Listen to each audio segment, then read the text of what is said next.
Often, one of the hardest parts of living with chronic illness is not just the physical symptoms, it's the strain that it puts on your mental health. For people with ME, CFS, long COVID, or other post-viral chronic illnesses, rates of depression are unfortunately very high. Most studies estimate around 30 to 50%, and honestly, who wouldn't struggle mentally when faced with something as life-altering and debilitating as chronic fatigue syndrome? And what makes it even harder is the isolation, the stigma, and the judgment people with these conditions often face. To be going through one of the hardest, most exhausting challenges of your life and still be questioned, misunderstood, or labeled as lazy, that's a tragedy. I genuinely believe that if you're someone who's walked through this, you're probably one of the toughest and most resilient people on the planet. Personally, I've been very fortunate to have people around me who believed in me and supported me, and I can't imagine how much harder it would have been without that. In this video, I want to share with you some of the things that have helped me manage my mental and emotional health through this, and explain why tending to your mental health isn't just helpful, it's essential when you're dealing with chronic fatigue syndrome or similar conditions. My name is Anders, and I'm a pre-med student who had to step away from school 10 months ago after developing long COVID and POTS. This is just my personal experience and should not be taken as medical advice. Always consult your healthcare provider about your individual situation. First, let's talk about why this matters so much. So from my personal experience with chronic fatigue syndrome and long COVID, stress or fatigue with mental health actually feeds into the cycle that chronic fatigue syndrome creates. At its core, chronic fatigue syndrome is a dysfunction of the autonomic nervous system, which controls involuntary processes in our body like breathing, digestion, temperature regulation, blood pressure. It's essentially the system that keeps our internal environment balanced. So when you go through something that is exhausting or stressful, that can push you beyond a threshold that then throws your autonomic nervous system into a state of dysregulation that can continue in a vicious cycle. That's why a lot of people that develop chronic fatigue syndrome and long COVID, including myself, oftentimes develop POTS, which is a dysregulation of your blood pressure and heart rate, which stems from the dysregulation of the autonomic nervous system. But here's the trap.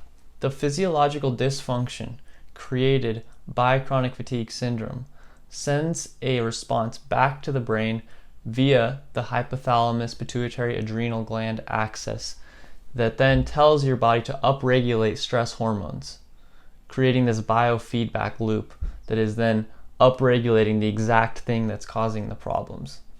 So this constant cycle is what puts you into a cycle of dysregulation within your body and puts you into almost like a sympathetic overdrive initially, like the gas pedal is just flooring it.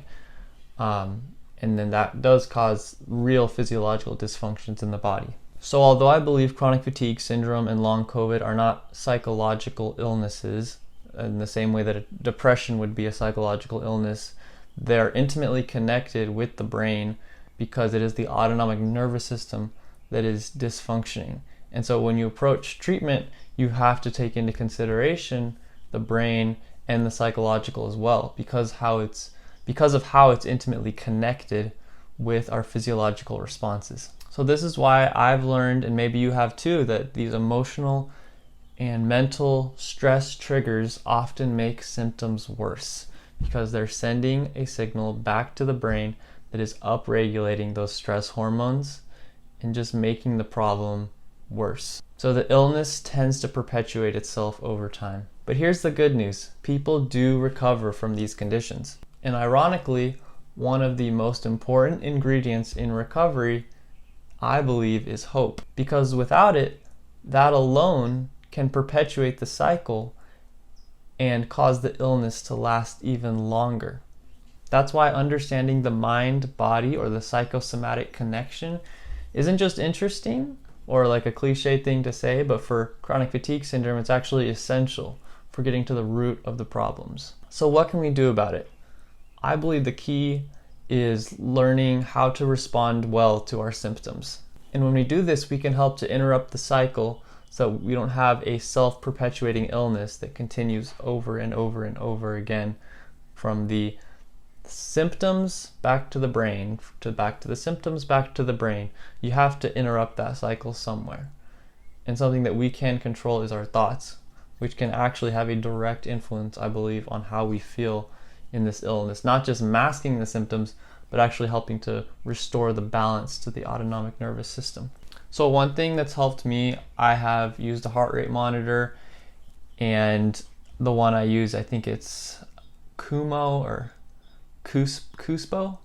Sorry, I'll look that up here real quick. But essentially what I use the Elite HRV app, and then what this tells me is whether my body is in a state of sympathetic overdrive or parasympathetic overdrive, which basically means, am I producing a lot of stress hormones in my body that are not being able to be balanced with resting hormones, or am I producing all the resting hormones and not being able to balance with some level of alertness? And a lot of times with chronic fatigue syndrome, you're on an extreme of one side or the other. You're not in this balanced state in the middle. So what I tell myself throughout the day has a huge impact on how I feel, and can actually stop the cycle from perpetuating itself in favor of long-term healing. So next I want to talk about practically, what does this mean? What are the things that have helped me the most, and what have I learned on my journey that can maybe help you? So these might sound like simple things at first, but I believe because the mind is so intimately connected, it's not only about what you do, but how you do it and the way that you approach it. Like, I could approach exercising a couple different ways. The first way is saying, oh, I feel horrible right now, this is just going to make me worse. Well, even though you might be right, there might be something inside of you that isn't feeling great and doesn't want to go to the gym at all. What you're doing by telling yourself that, unfortunately, is probably making it worse, because it's then sending the signal back to your brain, as we talked about before. So one thing that I actually do is say, because I used to be a runner, so I'll tell myself, yeah, I could go for a 5-mile run right now, I'd be fine. And I just keep telling my brain that. And so it's like, okay, yeah, I feel normal. My brain feels normal. But I don't actually do it, because that would be a bad idea, obviously. So it's almost like tricking your brain into thinking that you can do what you used to be able to do. And then once your baseline improves, you then go back to that energy envelope. You don't push that energy envelope, but you're training your brain to increase your baseline over time, so your autonomic nervous system can heal and have a sense of balance. So the first tool that's helped me is actually meaningful social interactions. Spending time with people that are kind and understanding and basically meet my energy levels is super helpful. And what's crazy is that sometimes I'll be with people and I'll be like, I don't actually feel too bad right now. Like, what's going on? Why do I always feel horrible when I'm just by myself, but then when I'm with people, I feel fine? Now, this doesn't happen all the time, but sometimes it does. And I believe that that is no coincidence. So going back to what we talked about before, I believe that those positive thoughts and reinforcing hope from other people in my life actually help to break down the cycle, to break down the vicious cycle of the autonomic nervous system dysfunction, and help to restore the balance to my body. The second thing that's helped me is massages. So massages do really help to balance the nervous system. This is a known fact. And for me, when I do it, I will then check my HRV score, which is basically a measure of stress in the body, as I talked about before, and it will then be more balanced, or more right in the middle of the gas pedal or the brake. It'll be kind of right in the middle. Whereas before I got the massage, it was either in overdrive or too much of the rest and digest. So getting massage therapy can definitely be beneficial in restoring the balance to your autonomic nervous system. The third thing is practicing gratitude and faith. Even when it's hard, practicing gratitude rewires the brain toward hope and is medicine in this journey. So for me, that means prayer and thanking God for what I do have, no matter how small it is, just something. We all have something we can be thankful for.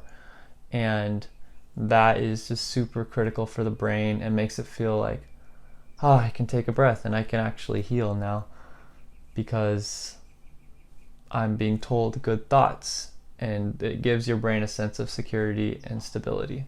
So all this stuff, it might sound cliche on the surface, but as I talked about before, it's how you do it and how you approach it that really matters, because the brain doesn't necessarily respond to just doing things, but it does respond to what we tell it and how we tell it those things.